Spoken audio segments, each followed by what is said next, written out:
True media भी साक्षी रहा है कि कोरोना काल में आपने असहाय गरीब लोगों को वस्त्र दिए हैं, भोजन दिया है, अन्य सामग्रियां दी हैं और विशेषकर रेड लाइट एरिया में भी जाकर आपने माताओं बहनों को ये सुविधाएं प्रदान की हैं। ऐसी जगह जाने से लोग कतराते हैं। ये अनुभव आपका कैसा रहा? ये प्रेरणा आपको कैसे मिली? इस विषय में भी बताएं। अगर मैं गलत नहीं हूँ तो शायद 25 मार्च जी हमारे माननीय प्रधानमंत्री मोदी जी ने पहला लॉकडाउन अनाउंस किया था जी। और 24-25 की बात है और अगले दिन से नवरात्रे थे। नवरात्रों में मेरा मौन व्रत होता है। 8 दिन मैं अपनी गुफा से बाहर नहीं आता, बिल्कुल आनंदमय स्थिति में अपना सिमरन करता हूँ। अब जैसे ही लॉकडाउन लगा, मैंने टीवी पर देखा तो मेरे नेत्रों में जल आ गया। मैंने अपनी संस्था की, हमारी धर्मपत्नी मेरी गुरु माता के नाम से जिसको संबोधित करते हैं, मैंने उनसे कहा कि पूजा जी मेरे को एक 50,000 रुपये आप देना, मेरे को आप एक 50,000 रुपये देना कि जो रिक्शा राइडर हैं, ये जो मज़दूर लोग हैं, ये भोजन की व्यवस्था कैसे करेंगे। तो मैं मौन व्रत पर चला गया। मंदिर बंद रहे सब कुछ। नवरात्रों की हमारी आराधना साधना बड़े संक्षिप्त रूप में चलती रही। जैसे ही मैं अष्टमी वाले दिन मेरा मौन व्रत समाप्त हुआ, मैंने उसी टाइम सारे सेवादारों से, जो भी मंदिर में 10-12 लोग रहते हैं, मैंने कहा सब पीछे हट जाओ। मैंने गाड़ी की चाबी ली, गुरु माता जी को साथ लिया और मैं एक मुकाम पर रानी बाग पहुँच गया और वहाँ से मैंने राशन लिया। सेवादार लोग हैं वहाँ पर, उन लोगों ने मेरे को बहुत राशन दिया।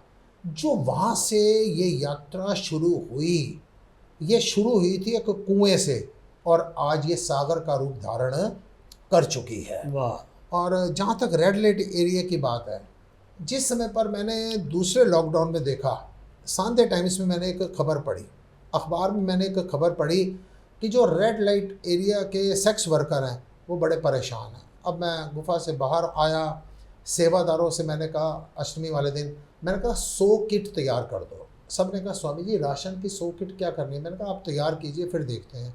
मैं उनको बोलते, महिला वर्कर्स हैं, हमारे सेवादार हैं, मेरे को बोलते हुए भी शर्म आ रही थी, मेरी आंखें झुक रही थी, परेशान था मैं अपने आप में।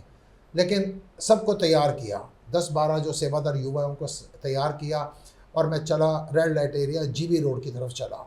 मन के अंदर बड़ी बातें थी कि कैसे करूँगा, वो सीढ़ियाँ कैसे चढ़ूँगा, जिसको असभ्य भाषा में कोठा कहा जाता है, जिनको वेश्याएँ कहा जाता है, कैसे चढ़ूँगा। अब वो कन्या पूजन का दिन था।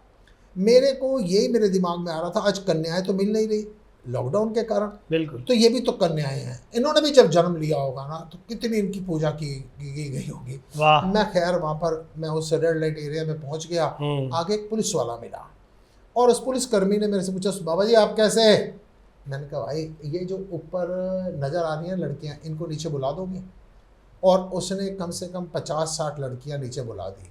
मैंने उनको राशन वितरण किया। मेरे को नहीं पता था कि सैकड़ों की तादाद में वहाँ पर है। उन सब ने कहा बाबा जी फिर आना। मेरे को सबसे ज़्यादा मैं भावुक कब हुआ, सबसे ज़्यादा आनंदित कब हुआ, सबसे ज़्यादा प्रसन्न कब हुआ, जिस समय उन लड़कियों में से कुछ लड़कियों ने कहा ना हमारे पापा हैं ये, हमारे गुरुदेव हैं ये। मेरे मन में आया भगवान तूने मेरे ऊपर कितनी कृपा की है कि जिसके साथ खड़े होकर, वैश्या सिर्फ ये लड़कियां नहीं हैं, उनसे पूछो जो सफ़ेद वस्त्रधारी, बिल्कुल, जो इनके पास आते हैं और घरों पे जाके इस समय पर सो रहे हैं, जिनका इनकी तरफ ध्यान नहीं है, वो भी तो चरित्रहीन है ना। बिल्कुल। और ये लड़कियां जो चरित्रहीन है, अगर ये भी मुझको बाप कह रही हैं, गुरु कह रही हैं, तो तेरी कोई कृपा है। वसुदेव कुटुंबकम के दृष्टिकोण से इनकी सेवाएं मैं निरंतर करता चला गया। मेरे को बड़े अपवाद सुनने पड़े, मजाक उड़ाए गए, व्यंग हुए, लेकिन मेरा अपने लक्ष्य पर ध्यान था, लोगों की बातों पर नहीं था। वाह वाह वाह, बहुत। अगर आप ये वीडियो YouTube पर देख रहे हैं तो हमारे चैनल को सब्सक्राइब करें और बेल आइकन को दबाना ना भूलें। अगर आप Facebook पर ये वीडियो देख रहे हैं तो हमारे पेज को लाइक करें।